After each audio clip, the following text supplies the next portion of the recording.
할렐루야. 예, 반갑습니다. 부족한 종을 위해서 새벽 예배, 철야 예배 또 쉬지 않고 기도해 주시는 은혜 덕분에 지금까지 존재하고 있습니다. 늘 부족하거든요. 또 건강이 좀 안 좋고 그래서 여러 가지 어려운데, 제가 언젠가는 초창기에 일기장을 한번 이렇게 봤어요. 제가 네팔에 14년도에 갔거든요. 2014년도에. 그래서 만 10년 됐는데 그쪽에 일기장을 보니까 일주일 일하고 일주일 앓고 그랬더라고요. 몸이 많이 안 좋았더라고요. 그쪽에 지진이 나가지고 또 여러 가지 상황이 안 좋았거든요. 14년도, 15년도 4월에 지진이 났었어요. 그래서 주택이 없었고 또 여러 가지 물론 제가 그 전에 러시아에서 또 베트남에서 또 이렇게 사역을 하고 집사람이 비자가 안 돼서 저 혼자서 러시아에서도 한 7, 8년, 한 10여 년 혼자서 사역하다가 네팔에 간 거예요. 갔는데 지진이 난 거죠. 지진이 나고 그러니까 일이 많잖아요. 복구할 사역이 많고 지방에 방문할 일들이 많은데, 팀 사역자를 다행히 제가 일주일 만에 팀 사역자를 만나요. 하나님 앞에 기도한 대로 다 되더라고요. 제가 그동안 고생을 많이 했는데 러시아에서 사역하는 거, 그런 걸 말하는 거죠. 또 개척 목회도 쉽지 않잖아요. 개척 목회 15년 했다가 그리고 러시아 사역 10년, 그리고 네팔에 왔는데 계속 어려운 사역 속에서 기도를 했지요. 남은 여생은, 남은 사역은 좀 열매를 맺을 수 있는, 결실할 수 있는 곳으로 하나님 보내주세요. 그리고 울어가면서 나왔어요. 러시아에서 나올 때. 근데 참 네팔에는 참 좋은 선교 지역인데, 제가 몸이 건강치 못하다 보니까 일은 많은데 감당하기가 너무 힘든 거예요. 그렇지만 저는 하나님의 일이 우선이다 생각하고, 신두발족이라고 하는 곳이 있거든요. 제 팀사역자 고향인데 그곳이 지진으로 인해서 8천 명이 사망했어요. 그 지역에서만. 그래서 제일 피해를 많이 입은 지역이기 때문에 그 지역을 답사하러 가고 또 물건을 갖다 날라주고 하는 일을 하기 위해서 여러 번 갈 수밖에 없는데 오토바이로 가는 거예요. 운전하고 가면 운전하는 것도 쉽지 않을 텐데 뒤에 타고 가는 건 더 어렵거든요. 뭐 잠깐 가는 건 괜찮아요. 그렇지만 길이 안 좋은 길을 보통 5시간, 6시간을 가야 돼요. 그럼 몸이 완전히 굳어버려요. 몸이 완전히 굳고 또 뭐 그런 네팔에 대해서 잘 모르는 상황 속에서 그 사역의 중심을 두고 가야 되기 때문에 한번 가면 나는 오늘 마지막일 수도 있다. 가다 보면 졸아요. 자요. 오토바이 뒤에서. 근데 오토바이 타고 가는 게 얼마나 위험한지 몰라요. 길이 좁은데 그걸 다 피해서 가야 되는데요. 트럭을 추월해 가야 되고 트럭 뒤에 매연이 심하거든요. 뒤따라가기 어려워요. 가면 또 있어요. 앞에서도 막 큰 차가 와요. 길은 아주 좁아요. 10cm 차이로 피해서 막 가야 돼요. 그러면 뭐 다 무시하고 그냥 자는 거예요. 뒤에서 나도 모르게. 얼마나 위험한 그런 여행입니까? 7시간, 5시간. 또 가서도 또 좋은 길이 아니잖아요. 시골길을 찾아다니면서 이렇게 하면서 2번 대상포진이 왔어요. 그 해에 2번 대상포진이 오는데, 러시아에 있을 적에도 대상포진을 알아서 제가 알지 얼마나 위험한 질병인 것을 알기 때문에 참 어려운 가운데 이렇게 그 몸이 저항력이 떨어지면 그런 질병들이 오잖아요. 저항력이 완전히 떨어진 거죠. 그래서 2번 대상포진이 오고 그러면서 오토바이를 타고 지방을 방문하고 하는데, 일주일은 건강하고 일주일은 병들고 아프고 그랬더라고요. 지금 보니까 다행히 지금은 제 건강한 상태예요. 집사람이 와서 그런 것 같아요. 2년 전에 집사람이 왔거든요. 제가 이제는 때가 됐습니다. 같이 갑시다. 그리고서 우리 김기차 선교사를 모시고 네팔을 같이 가게 됐어요. 2년 전에. 지금 얼마나 좋은지 몰라요. 물론 체격은 많이 바뀐 건 같진 않아요. 제가 지난주에 건강검진을 받아봤는데 47kg 나가요. 깜짝 놀랐어요. 40kg 내려간 적이 없는데, 아마 그 간호사님도 놀랬는지 제가 47kg네요 했더니, 아, 이것은 속을 비우고 나면 한 3, 4kg 줄어요. 그렇게 위로해 주는 거예요, 저한테. 저도 아무리 적게 나가도 50kg 이하로 내려간 적은 없었거든요. 그래서 깜짝 놀랐는데, 그래서 제일 건강합니다. 지금은. 그래서 오자마자 일정이 많이 잡고 올 수가 없어서 2주간 일정을 잡아서 한국에 왔거든요. 한국에 와서 할 일이 얼마나 많아요. 오랜만에 왔으니 건강검진 받아야 되지. 또 아버님, 동생이 모시고 있는데 한번 가서 뵈야지. 그 다음에 연회 참석해야 되지. 또 그 다음에 교회 방문해야죠. 우리 파송한 교회는 한번 와서 인사해야 되지 않겠어요? 그리고 이번에 봉헌 예배, 봉헌 를 드린 그 교회를 가서 한번 인사를 드려야 될 것 같고, 시간이 없는 거예요. 그래서 어느 날부터 집사람은 서울로 가고 저는 당진으로 내려가서 자동차를 가지고 오려고 체크하려고 당진에 내려가고, 또 그 다음날 서울에 와서 또 연회 참석하고, 또 그 다음날 중앙연회 참석하고, 또 그 다음날 정치인의 모임이 있다고 그래서 여주까지도 갔다 오고, 그 다음날 주일 예배가 있어가지고 또 주일 예배 드리고, 이렇게 하루도 안 쉬고 이렇게 모든 일정을 소화한다는 것은 저는 할 수 없거든요. 전에 같으면 일주일간은 프로그램을 잡을 수가 없었어요. 시차 적응하기 위해서 몸이 약하니까 시차 적응이 안 되는 거예요. 피곤하고 졸립고. 일주일 후에 서서히 움직이기 시작했거든요. 너무 몸이 상태가 안 좋아서. 그런데 올해는 모든 일정을 다 소화하고 2주 만에 모든 것을 다 마치고 갈 수 있는 그런 은혜를 주셨습니다. 네팔은 참 좋은 면이 많습니다. 물론 안 좋은 점도 많이 있어요. 후진국이기 때문에. 그들이 살아가는 스타일은 어떻게 보면 신사적이에요. 우리보다는 신사적인 면이 참 많아요. 그렇지만 경제적으로 너무 낙후하다 보니까 뒤에서 속이는 게 좀 있죠. 속이는 문화가, 이런 것을 우리가 이해할 수 없는 부분 속에서 참 어려운 부분으로 다가오고, 좋은 면을 한 가지를 꼽는다고 하면, 저들은 교회의 모든 성도들을 대할 때 형제라 그런 마음을 가지고 대합니다. 형제다라고 그러면 다이라고 그래요. 다이라고 그러고 다주라고도 하고, 형이라고 하는 그런 뜻이고, 그 네팔은 오빠라고 하는 개념은 없어요. 또 누나라고 하는 개념도 없고 다 형이라고 불러요. 여자들도 남자한테 형 그렇게 부르는 거예요. 우리도 뭐 요즘 그렇게 부르시는 분들 계실 거예요. 형이라고 그렇게 용어를 부르는데, 근데 심지어 7살 먹은 아이들도 저한테 형이라고 불러요. 저를 처음에는 교회에서 그렇게 불러요. 밖에서 부르는 게 아니에요. 교회에 오는 성도님들이 7살 먹은 아주 꼬마 아이가 저한테 형, 목사라고 안 불러요. 형이라고 불러요. 처음엔 이상해요. 지금은 익숙해져서 한 10년 정도 살다 보니까 이게 너무 존경하는 소리고 친숙한 용어인데 안 받아들여져요. 목사님한테 나이도 뭐 좀 차이가 나면 모르겠는데 형이라고 부르는 게 너무 이상해요. 근데 어느 날 성경을 보다 보니까 그 얘기가 맞는 거예요. 이분들이 아마 그렇게 초창기 그 선교사님들을 통해서 배웠나 그런 생각이 들더라고요. 마태복음에 보면 그렇게 나오잖아요. 너희의 선생은 하나요 너희들은 다 형제니라 라고 하는 그런 대목이 마태복음에 나오는데, 저들이 바로 그렇게 그 모든 직분, 나이 이것을 따지지 않고 이렇게 생활하는 문화가 있습니다.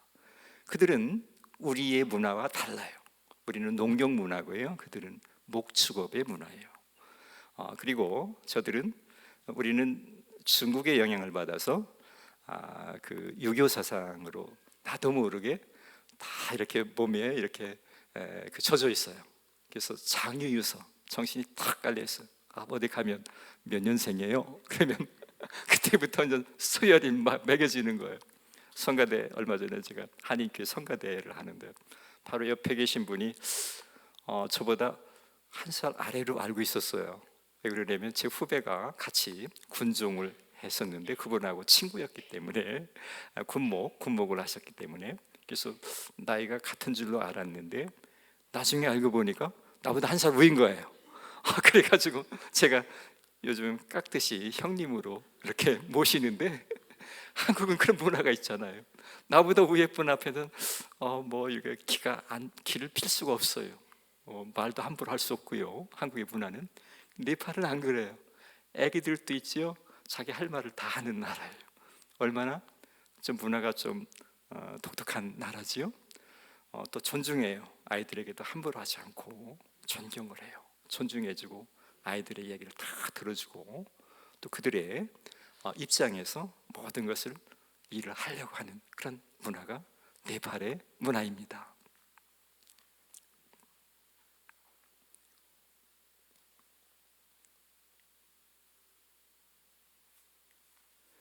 제가 오늘 말씀은 좀 어떻게 전할까? 사실 말씀 전하는 건 참 어렵습니다. 항상 어려워요. 그래서 우리 임재영 목사님 존경스러워요. 새벽 예배부터 이렇게 인도하시는 거 보면 올 때마다 어떻게 그렇게 말씀을 그렇게 잘 전하시는가, 저는 깜짝 놀라요. 저는 가끔씩 한번 설교 부탁을 받으면 얼마나 힘든지 몰라요. 성경 가르치는 거 좀 다르거든요. 성경 강좌는 제가 일주일 하라고 그래도 큰 부담이 없어요. 또 말씀을 하나씩 찾아가면서 읽으니까 어렵지 않고 지루하지 않고, 또 그때그때마다 그때 영적인 상태에 따라서 쭉 리더를 하면 되는데, 하나님 말씀 전하는 것은 아직 제가 좀 프로가 아니라 그런지 몰라도 좀 힘들어요. 기획화된 그런 가운데서 말씀을 전해야 된다라는 그런 부담감 속에서. 그래서 오늘은 가장 큰 계명이다. 가장 이것은 그 성경의 또 신앙생활의 표준이잖아요. 두 가지 계명을 주잖아요.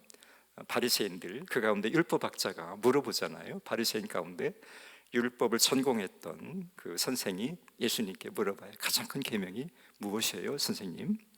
물어봤을 때 예수님이 두 가지의 대답을 해주시는데, 바로 하나님을 사랑하는 것과 이웃을 네 몸처럼 사랑하는 것이 가장 큰 계명이야 라고 이렇게 설명해 주고 있습니다. 바로 이것이 핵심입니다. 우리의 신앙생활의 핵심이에요. 이웃과 하나님과의 관계 속에서 나라고 하는 존재가 이렇게 이 땅에 존재하는 목적이거든요. 그 나를 위해서도, 또 나를 위해서 우리가 살아가는 게 결코 아니에요. 죽는 것도 사는 것도 이웃을 위해서, 더 나아가서는 하나님을 위해서 우리가 존재하는 거예요. 아멘. 바로 오늘 이렇게 예수님께서 마태복음 22장에 두 가지 주제를 소개해 주는 것은 바로 구약의 레위기서를 통해서 맨 처음 하나님의 백성을 만들고 주신 그 법률서를 통하여서 예수님이 강령을 요약해서 말씀해 주시는 대목이거든요. 바로 하나님은 바로 하나님의 백성들에게 법을 주셨는데, 그것이 바로 시내산 계약이다라고 하는데, 바로 그것은 두 가지로 요약할 수가 있는데, 이웃과 하나님과의 관계 속에서의 법률을 제정해서 공표해 주신 것입니다. 바로 하나님 나라의 백성들이 지켜야 될 덕목이죠. 세상의 백성들에게 아마 이런 법률을 가지고 나라를 제정한 나라는 없을 거예요. 그렇지만 이스라엘 백성들에게는 하나님의 그런 백성이기 때문에 레위기서라고 하는 거룩이라고 하는 주제를 통해서 두 가지의 대목을 가지고 모든 백성들에게 법률을 지정해서 반포를 하십니다. 하나님을 사랑하라 1장부터 10장까지죠. 그 다음에 11장부터 27장까지는 이웃에 관계되는 법 계명을 소개하면서 이것을 잘 준행하면 상을 받을 것이고, 이것을 거역하면 엄청난 벌을 받을 것이다 라고 26장의 상벌에 대해서 조항을 만들어서 이렇게 전해주는 게 맨 처음 시내산 계약서인 레위기서의 말씀입니다. 그 놀랍게도 6번에 의해서 한 번은 축복에 대해서 1장에서 12장까지 뭐 별로 기록을 한 게 없어요. 축복에 대해서는. 그렇지만 우리가 신명기 28장에 축복장 할 적에 그것을 너무 우리가 좋아하죠. 축복, 들어가도 복을 받고 나가도 복을 받고. 그렇지만 어겼을 때 엄청난 처벌이 온다는 것은 우리가 쉽게 잊어버리고 살아갑니다. 하나님의 속성에 대해서 너무 우리가 좋으신 분, 우리를 사랑해 주시는 분, 아들까지 보내주신 분, 그런 우리가 이렇게 마음적으로 이렇게 포용하는 나라고 하는 존재의 부족함은 다 용납해 주시는 분이라고 하는 차원 속에서 하나님의 인격체를 우리가 대할 때가 많잖아요. 그렇지만 엄격하신 분입니다. 하나님은 엄격하신 분이세요. 6번에 의해서 뭐라고 말씀하시냐면 하나님의 법을 어겼을 때, 나를 사랑하지 아니했을 때 7배의 벌로 징치하리라 라고 6번이나 26장 속에서 말씀을 하십니다. 정말 두려우신 분이에요. 그래서 그 네팔의 성경에 보면 하나님을 경외하라, 우리는 그렇게 번역을 했는데요, 하나님을 두려워하라 라고 네팔 성경에는 그렇게 번역을 해서 사용하는데, 그 말이 너무나 딱 어울리는 것 같아요. 버여후는처, 두려우신 하나님이십니다. 물론 우리가 말씀 안에서 살기 위해서 오늘 이곳에도 오셨고 그동안 어려운 가운데 우리가 다 극복하면서 살아오셨어요. 참 잘하신 거예요. 이렇게 했을 때 하나님의 상급이 첫째 부활로, 첫 번째 부활로 우리를 하나님께서 들림받게 해주시는 것입니다. 아멘. 이곳에 오셔서 예배 드리시는 분들은 모두 첫 번째 부활에 다 참여하실 거예요. 또 그렇게 하기 위해서 우리가 그동안 열심히 고난도, 역경도, 또한 여러 가지 그 어려움을, 난관을 극복하시고 이곳까지 오신 줄로 믿습니다. 이스라엘 백성들의 역사는 바로 하나님의 역사입니다. 오늘날의 역사 똑같아요.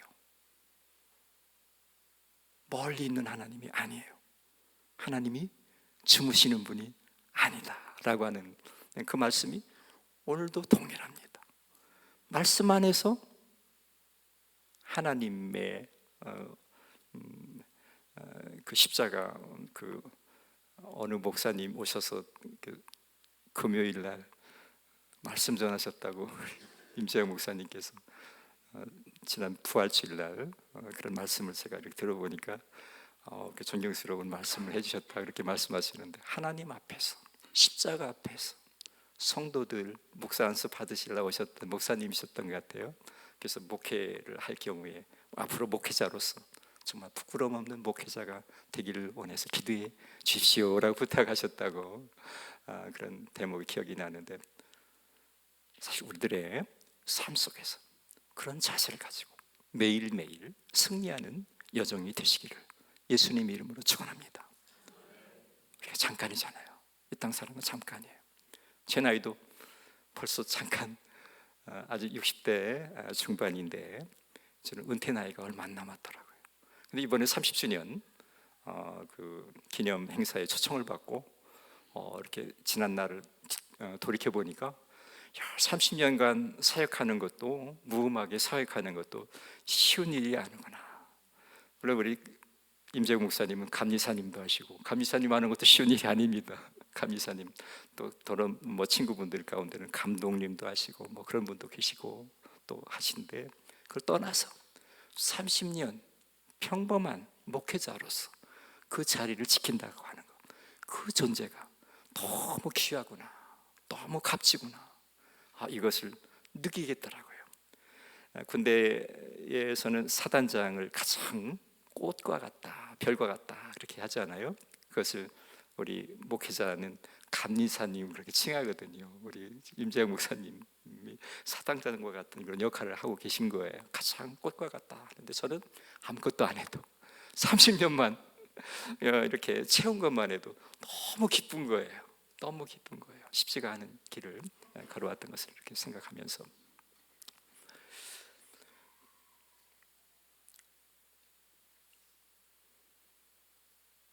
그래서 두 가지의 계명으로 율법이 형성되어지는데, 바로 이웃 사랑과 하나님 사랑이다라고 하는 거죠.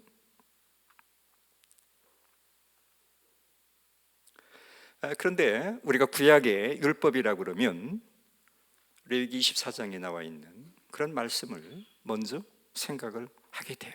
그리고 구약은 이웃을 사랑하라기보다는 정죄하는, 그 행한 대로 갚아야 되는 그런 법을 먼저 생각을 하게 되거든요. 레위기 24장 19절에서 20절 말씀 혹시 준비되어 있으면 한번 띄워주시면 감사하겠습니다. 레위기 24장 19절에서 20절.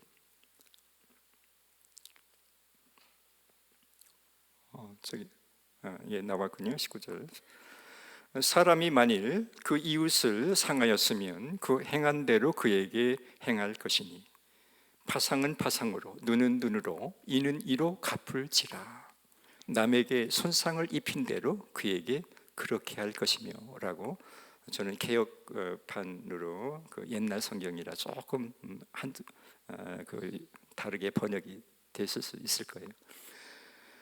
바로 이 레위기 24장에 주어진 이 말씀을 가지고 구약의 법이다라고 우리들은 마음속으로 생각하고, 가르치지 않아도 그렇게 생각하고, 신약에서 예수님이 말씀하시는 사랑의 계명과는 다른 것이 아닌가라고 생각하면서 살아오셨을 거예요. 그렇지만 이 계명은, 24장에 주신 말씀은 왜 주셨냐면, 법률을 어기는 사람이 있잖아요. 이웃을 사랑하라, 모든 걸 용서해 주라. 하지만 악한 자가 반드시 나오게 되거든요. 그럼 그들을 또 용서해 주면 사회는 어지러질 거예요. 그렇기 때문에 강력한 부법을 만들어 놓은 거예요. 그런데 원래 이웃 사랑의 계명은 19장과 25장의 그런 말씀 속에 나오는데, 19장 18절에 보면 원래 주신 계명이 이 계명이에요. 이웃을 사랑하라 라고 하는 19장 18절 말씀 나왔군요. 예. 19장 18절 말씀에 보면 원수를 갚지 말며 동포를 원망하지 말며 이웃 사랑하기를 네 몸과 같이 하라. 나는 여호와니라. 이것이 원래 주셨던 모법이에요. 19장 이 이웃에 관계되는 법을 19장에 주셨는데, 이웃을 내 몸과 같이 사랑하라. 하나님이 모세에게 맨 처음 시내산에서 주신 계명인데, 이 법을 어겼을 때 이 사회가 어지러질 텐데 계속 용서해주고 포용해주고 하면 그 아름다운 사회의 모법이 더 흐트러지잖아요. 그래서 부법으로 강력한 법을 만든 게 24장에 주시는 말씀에 불과한 거예요. 원래 그 법을 주려고 만드신 것이 아니에요. 미연에 방지하기 위해서, 아름다운 하나님의 백성들의 공동체를 흐트러 놓지 않게 하기 위해서, 다시는 그런 죄를 범치 못하게 하기 위해서 그런 법률 해석을 신명기 19장에 자세하게 또 소개하고 있어요. 신명기 19장 20절에서 21절에 보면 그리하면, 그러니까 처벌하면이죠. 그들이 눈은 눈으로 이는 이로, 그가 행한 대로 법률을 처벌하면, 그리하면 그 남은 자들이 듣고, 다른 사람들이 듣고 그들이 두려워하여 이후부터는 그런 악을 너희 중에서 다시 행하지 아니하리라. 바로 그에게, 이웃에게, 형제에게 손을 어떻게 잘리게 이렇게 고의적으로 그런 일을 했다 그러면 손을 잘라보세요. 다시는 그런 일을 해서 오른편이 또 잘리는 일은 안 할 거예요. 그렇죠? 회개하고 돌이키고 다시는 악한 일은 하지 아니할 거예요. 그래서 바로 이런 구약의 법률 가운데 이런 강력한 법률을 만들어 놓은 거예요. 하나님은 이웃을 사랑하라고 맨 처음부터 그런 법률을 하나님 백성들에게 주셨던 것이죠.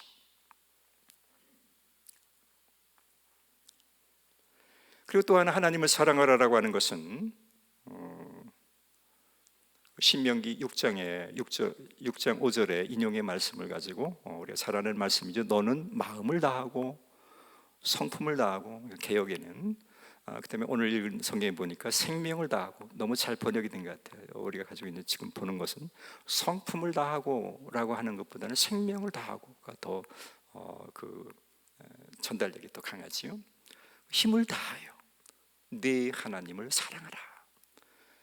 이렇게 하나님 사랑에 대해서 모든 것을 다하여서 하나님을 사랑하면 하나님이 모든 일은 책임져 주십니다. 아멘. 우리가 한계가 있어요. 우리가 계획하고 또 모든 것을 준비는 할 수 있지만 길을 인도하시는 분, 열매를 맺게 하시는 분은 여호와 하나님이십니다. 하나님이 하세요. 그래서 모든 염려를 다 주께 맡기고 하나님 앞에 이렇게 구하면 되는 줄로 믿습니다. 때가 되면 우리는 몰라요. 이사야서 하는 말씀처럼 하나님의 뜻을 우리가 어떻게 다 분별하겠습니까? 욥의 고난을 어떻게 다 이해할 수 있겠습니까? 하나님만 아시는 것이 너무나 많아요. 우리가 삶 속에서. 그래서 하나님 앞에 우리 미래를 맡기고 그리고 하나님의 십자가를 바라보고 신앙 안에서 내 할 일을 온전히 묵묵히 지켜나간다고 하면, 믿음의 길을 걷고 나면 주님께서 모든 것에 귀한 열매로 채워주실 줄로 믿습니다. 오늘 우리들 주위에 있는 바로 옆에 계신 분들이 하나님이 보내주신 천사들입니다. 하나님 보내주신 하나님의 귀한 일꾼들입니다. 이렇게 존중하면서 그분들을 존경해야 합니다. 옆에 분 한번 바라보실까요? 하나님이 보내주신 그런 하나님의 천사들이에요. 하나님 보내주신 너무 귀하신 존재들이 어떻게 이곳에서 만날 수 있었을까요? 인류의 그 인구가 얼마나 많은데, 바로 한국에도 5천만이나 되는 인구 가운데 우리 만난다는 건 쉬운 일이 아니에요. 오늘 우리들 옆에 계신 분들 정말 존중하며 사랑하며 내가 있는 것을 정말 나누면서 정말 마음으로 그들을 이해해 주면서 고난당하는 자를 이렇게 함께 나누고 품어주고, 그게 얼마나 귀한 일입니까? 우리들에게 주실 상급을 우리들에게 주시는 거잖아요. 예수님께서 또한 그 제자들에게 마지막 그런 어록 가운데 보면 십자가를 앞에 두고 제자들에게 그런 말씀을 가르쳐요. 25장 마태복음 25장에 보면 그런 내용이 있는데, 내가 줄일 때에 너희가 나에게 먹을 것을 주었고, 내가 목마를 때에 마실 것을 주었고, 헐벗었을 때에 입을 것을 주었다. 그 오른편에 있는 사람들이 물어봐요. 아니, 예수님 언제 굶주리셨고 옥에 갇히셨고 또 헐벗으셨었나요? 저는 예수님 그런 것을 본 적 없었는데요. 바로 내 옆에 있는 사람에게 한 것이 바로 나에게 한 것이야 라고. 의인을 영접하는 자는 의인의 상을 받을 것이고, 선지자를 영접하는 자는 선지자의 상을 받을 것이고, 소자에게, 예수의 이름을 위해서 수고하는 소자에게 물 한 그릇을 대접해도 결코 상이 없어지지 않을 것이야 라고 예수님이 마지막 제자들에게 그런 이웃에 대한 사랑과 공경과 존경에 대한 그런 말씀을 해주시는 그런 대목이 또 기억이 납니다. 제가 그 네팔에서 다행히 교회당을 좀 개척을 여러 개 했어요. 한지 10년이 됐는데, 도착하고 2년째에 저희 집에서 교회를 맨 처음에 시작을 했고요. 그리고 그 다음 해에 두 개 교회가 시작되어져 타멜이라고 하는 그 지역에 하나가 시작되어지고, 또 이번에 봉헌 예배했던 고르카 교회가 그 다음에 그 3년째에 두 교회가 개척이 되어진 거지. 그래서 그 고르카 교회에 개척되어진 사진을 몇 장 이렇게 소개하면서 제 말씀을 맺도록 하겠습니다. 2017년도에 저렇게 시작을 했어요. 조그마하죠. 근데 저 함석으로 만들어진 저 예배당에 바로 현지 사역자가 직접 만든 거예요. 자기 땅에다가. 그렇게 하시는 분들이 많지 않거든요. 다 모든 걸 지원받기를 원하지요. 다 조그마한 일도.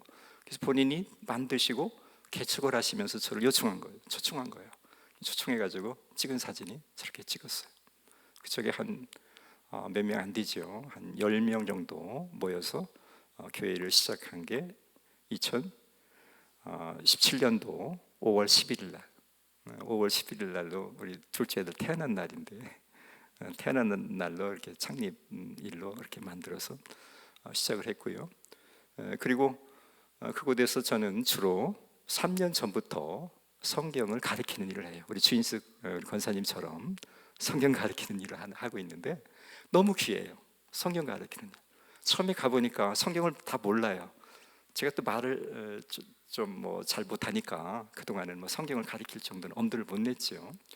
그래서 3년 전부터 본격적으로 성경을 가르치는데, 가르치다 보니까 첫 번째는 문제가 글씨를 모른다는 거예요. 지방에 있는 분들이 글씨를 몰라요. 그러면 너무 난감해요. 글씨 모르시는 분들이 어떻게 가르칩니까? 난감해요. 그럼에도 불구하고 일주일간 꾸준히 가르치다 보면 그들이 은혜를 받고 글씨의 소중함을 알고 스스로 공부해요. 글씨 소중함, 성경을 읽어야 되겠다. 하나님 말씀이 정말 생명의 꼴이구나. 하나님 말씀을 통해서 우리가 살아가는 그런 지표가 이곳에 다 소개되어 있구나. 하나님 말씀 모르면 안 되겠구나. 스스로 공부를 해요. 사모님이 이 교회는 그 글씨를 모르셨었어요. 그런데 의외로 제가 개척한 교회 가운데 3교회 사모님이 글씨를 모르세요. 그렇지만 열심히 해요. 리더십은 있으세요. 기도 열심히 합니다. 사람들 다 따라와요. 글씨는 모르세요. 그런데 이 사모님이 그 뭐 말씀의 은혜를 받으시고 공부하셔서 얼마나 잘하시는지 몰라요. 모든 성도들이 다 글씨를 읽어요. 모든 교회가 그런 시스템이에요. 이렇게 성경을 가르치면서 교회가 이렇게 변화가 되는데요. 저들은 원래 기도 생활을 참 잘해요. 금식을 참 잘해요. 아마 힌두교 사상 같아요. 금식을 7달을 금식을 했어요. 저분들이 1년간 교회를 지면서. 리더들이, 장로님, 그 목사님, 우리처럼 그렇게 뭐 하루 종일 금식하는 건 아니고요. 저녁은 먹어요. 그래야 일을 하니까. 저녁 한 끼 먹고 7달 금식을 했다 한번 생각해 보세요. 이건 끔찍한 일이에요. 물론 저는 선교사 나가기 전에 2년 동안 아침 금식은 해봤어요. 아침 금식도 어려워요. 6시에 먹잖아요, 저녁에. 그 다음에 그 다음날 12시까지 금식하는 게 아침 금식이잖아요. 2년간 금식해봤어요. 너무 힘듭니다. 아침 금식 한 끼 하는 것도. 그리고서 선교사 나갔는데 이분들은 한 끼 먹어요. 그리고 일이 얼마나 많습니까? 속골 베야지요, 양, 또 염소, 풀을 하루에 꼭 2번씩 베어야 되거든요. 새벽과 저녁. 개들은 금식시키면 안 되잖아요. 개들 키우는데 걔들 걸 해가면서 금식해야 되니까, 또 교회당 져가면서 이분들이 다 졌어요. 그래서 싸게 교회당을 잘 지은 거예요. 너무나 감사하죠.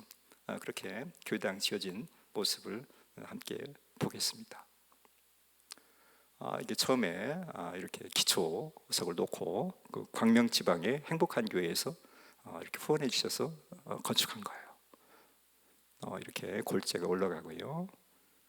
그 다음에 이렇게 콘크리트 치고, 그리고서 한 220석 정도 되는 교회당을 지었어요.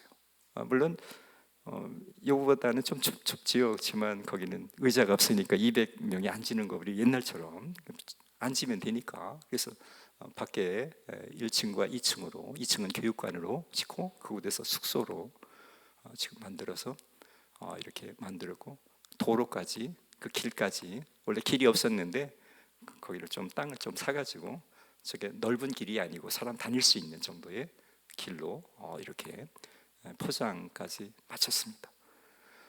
그리고 그곳에서 2달 전에 13일 날, 2월 13일 날 그곳에서 그 오픈 예배, 봉헌 예배를 드렸던 그 사진 이렇게 찍어서 그곳에서 그 교회가 완전 산속에 있어요. 가보시면 너무 좋아요.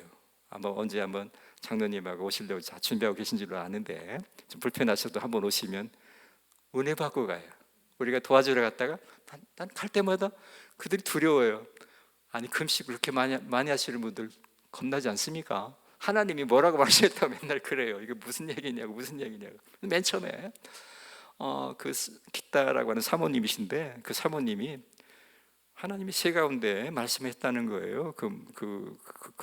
그분이 아직 글씨를 모를 때지요. 글씨를 모를 때 처음에는 요한복음 9장에 있는 말씀을 주셨고, 그다음에 그 로마서 성령에 의해서 모든 것을 행한다는 정확한 기초를 모르겠는 5장 정도 있는 것 같고, 그래서 세 개의 그 말씀을 주셨다는 거예요. 그래서 내가 찾아봤더니 그 삶하고 딱 맞는 말씀을 주신 거예요.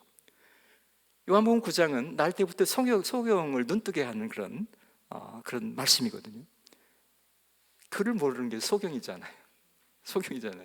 그러다 눈을 뜨고 하나님의 영광을 위해서 너의 부모의 죄도 아니고 너의 죄도 아니고 하나님의 영광을 위해서 너에게 소경을 만들었다라고 예수님이 그 소경에게 말씀하는 대목이 9장에 있는 말씀이고, 이 소경이 눈을 뜨고서 율법학자들이 따지러 오잖아요. 정말 떴는가? 이거는 있을 수 없는 일이니까 2번, 3번 물어보니까 당신들도 예수님의 제자가 되려고 물어봅니까? 라고 그렇게 소경이 담대하게 물어보잖아요. 그 부모님들은 두려워가지고 공회에서 이렇게 그 회원권을 추방달 뺏길까봐 우리 아들이 컸으니까 아들한테 물어보세요. 걔가 뭐 그 분별할 나이가 되니까 그리고 모든 걸 회피하는데, 이 눈뜬 소경은 담대하게 그들에게 그분은 부활하신 예수님이세요. 그분이 나를 눈뜨게 해주셨어요. 이렇게 복음을 증거하는 모습을 보게 되는데 바로 그 사모님이 그런 역할을 하고 있습니다. 아멘. 그래서 아마 그 교회가 지금은 한 7, 80명 정도 모여요. 한 10명 정도 시작한 교회가 그래서 한 200석 정도는 곧 채워질 것 같아요. 채워지는데 멀리서 와요. 그래서 멀리서 오기 때문에 그 자동차 트럭이라도 이렇게 하나 중고 트럭 기도하고 있는데 준비되어지면 금방 200명은 올 것 같고, 또 그 행복한 교회의 그 장로님은 1000명이 모일 수 있도록 해보라는 거예요. 1000명이 모일 수 있도록. 산속인데 물론 다 오면 되겠죠. 그렇지만 쉬운 일은 아니지만, 그래서 집사람이 그래요. 산속에서 무슨 1000명이 옵니까? 그래서 제가 그랬죠. 주영기 목사님이 능력이 나타나는 그 사람들이 막 비행기 타고 오고 막 와서 모여진 거지. 그곳에 기적이 나타나 봐. 내가 뭐 그렇게 답은 말씀은 이렇게 나눴는데 아마 놀라운 일이 오늘 우리 신천교회에서 기도해 주심으로, 또 우리 장로님, 또 목사님, 또 여러 성도님께서 기도해 주셔서 부족한 종이 지금까지 사역을 잘 감당하고 또 귀한 목회를 하고 있음에 감사를 드립니다. 저 자신은 할 수가 없잖아요. 부족하잖아요. 기도의 소중함을 저는 알고요. 또 그 다음에 또 하나님이 때가 된 것 같아요. 이제 걱정이 안 돼요. 첫 번째 돈 걱정이 안 되거든요. 돈이 없어요. 그렇지만 걱정이 안 돼요. 필요하면 모르는 사람이 도와줘요. 모르는 사람이 전혀 생각지 안 하신 분들이 있죠. 그래서 염려하지 말고 기도만 하시면 됩니다. 아멘. 그런 상황이 되면 이렇게 부담 없이 이렇게 하나님께서 이렇게 나눌 수 있는 기회가 되면 나누면 되는 거고요. 부담 갖지 마시고 기도하시면 됩니다. 저는 함께 사역하는 이 교회의 종입니다. 아멘. 그리고 하늘나라 금방 갈 거 아니에요? 가시면 다 기억하고 계실 거예요. 여러분들 수고를 아끼지 마시고 정말 최선을 다해서 5달란트 받아서 5달란트 남겼던 종과 같이 최선을 다해서 귀한 하나님의 열매들을 많이 창고에 쌓아두시면 축복된 우리 신촌교회 모든 성도님들 되시기를 예수님 이름으로 축원합니다. 네, 감사합니다. 주님의 은혜로 오늘 이 아침에 신촌교회에서 하나님의 말씀을 함께 나눌 수 있도록 은혜 주시니 감사합니다. 특별히 우리 민족을 긍휼히 여겨주셔서 가난함 속에서 오늘 이렇게 나라가 이렇게 세계 10대 강국으로 진입할 수 있도록 도우시고 인도하여 주시며 모든 교회마다 하나님 말씀 위에 등불을 켜고 기도에 절기를 끊이지 아니하고 하나님 앞에 나아갈 수 있는 귀한 축복을 주시니 감사합니다. 오 주여, 저희들이 마음을 하나가 되어서 우리 연약한 자, 소외된 자를 긍휼히 여기며 그들을 돌보면서 아버지 앞에 영광 돌릴 수 있는 거룩한 우리 신촌교회의 귀한 교우들이 되게 하옵소서. 내게 오는 자를 하나님의 모두가 긍휼히 여기며 함께 공경하며 나아갈 수 있도록 인도하여 주옵소서.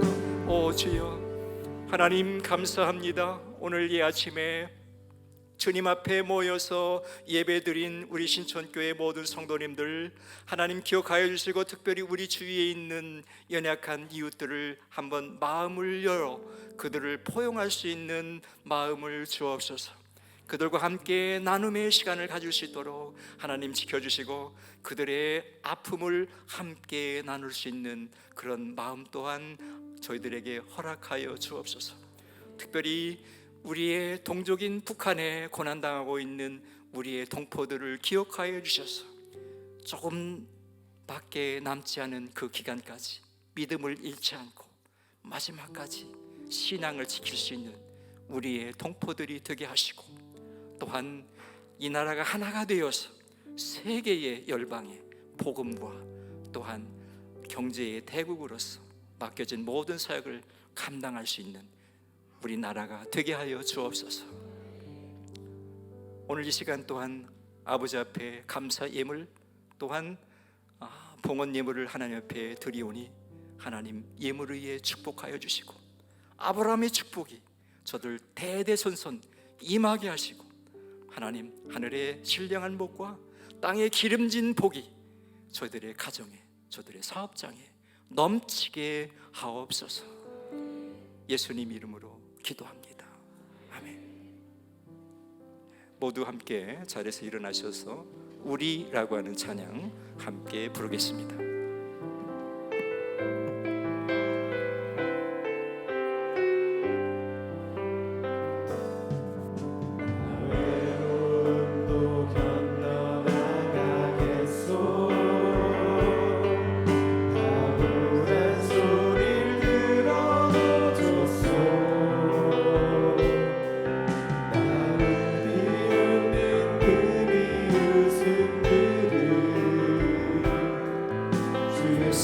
사랑으로 받아주겠소.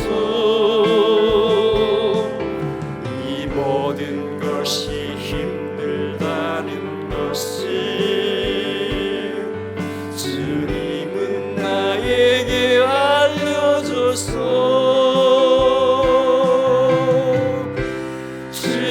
주님의 사랑은 너무나 많고 크오. 그래서 나는 살아가겠어. 우리 모두 손을 내밀어서 넘어진 형제 일으켜주세. 사람이 살며 한 번 사는 것 걸음 멈추고 생각해보세. 시냇물이 강으로 흘러서 저 바다와 하나가 되듯이